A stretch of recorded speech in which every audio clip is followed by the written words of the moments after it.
Congress passes the most sweeping civil rights bill ever to be written into the law, and thus reaffirms the conception of equality for all men that began with Lincoln and the Civil War 100 years ago.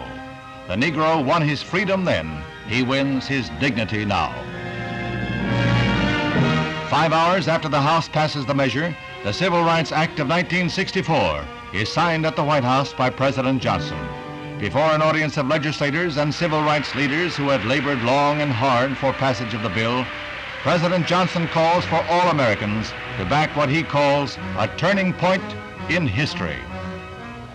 We must not approach the observance and enforcement of this law in a vengeful spirit. Its purpose is not to punish. Its purpose is not to divide, but to end divisions, divisions which have lasted all too long. Its purpose is national, not regional.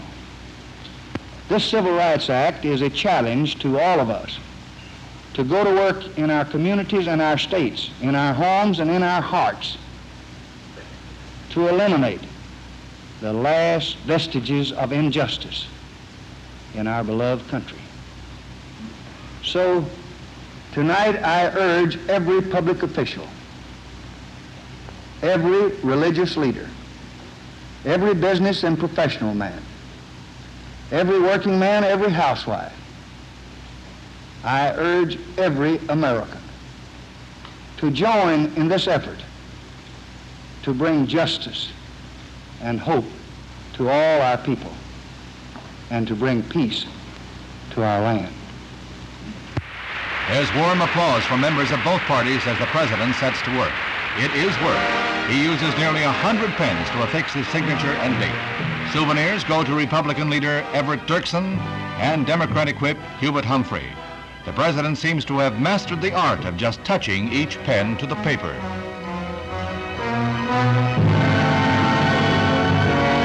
Integration leader Martin Luther King receives his pen, a gift he said he would cherish.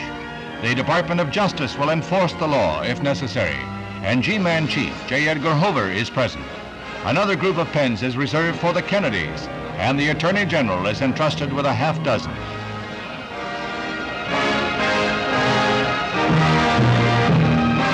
Now, in this summer of 1964, the Civil Rights Bill is the law of the land. In the words of the President, it restricts no one's freedom so long as he respects the rights of others.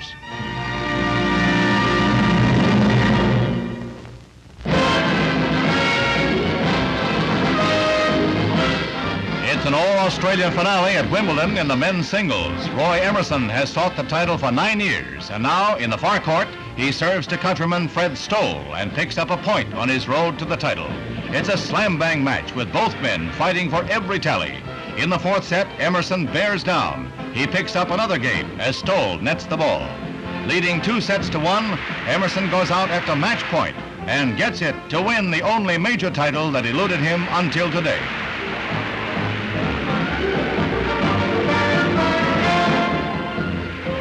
In the women's singles, Maria Bueno serves to defending champion Margaret Smith of Australia. The pert Brazilian had the title in '59 and '60, and she's out to upset the champ and regain the crown. She edges ahead in the final set and comes up to match point. Miss Smith serves, and Maria really turns on the steam in a magnificent burst of beautiful tennis.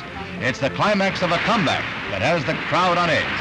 Her final shot is a half volley that drops dead on the turf. Again holder of the most coveted title in tennis, Maria Bueno reigns as undisputed queen of the courts.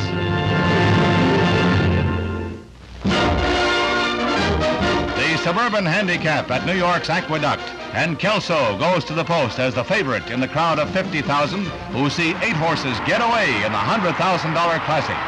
At the start, it's Olden Times who sets the early pace with Iron Peg running second and KELSO in the third slot. KELSO, now 7 years old, has won his suburban handicap twice before. Today he's running like a youngster. In the stretch, Iron Peg takes over the lead, and KELSO sets out after him. KELSO is carrying top weight, 15 pounds more than Iron Peg. But despite that handicap, he almost catches Iron Peg at the wire. KELSO may have lost, but he won a lot of hearts. On the other side of the country, history is made in another race. At Hollywood Park, African-bred Colorado King starts to move in the back stretch as he sets out to equal the world's record for the mile and an eighth.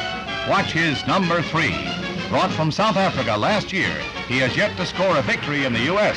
He corrects that today, and he'll have the record book to show his grandchildren. As they turn into the home stretch, Colorado King pulls away from the field with ease as he heads for a 6-length victory.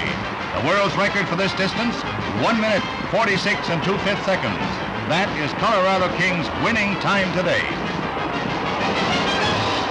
For his first victory in the U.S., Colorado King earns $32,000 in money, but millions in glory.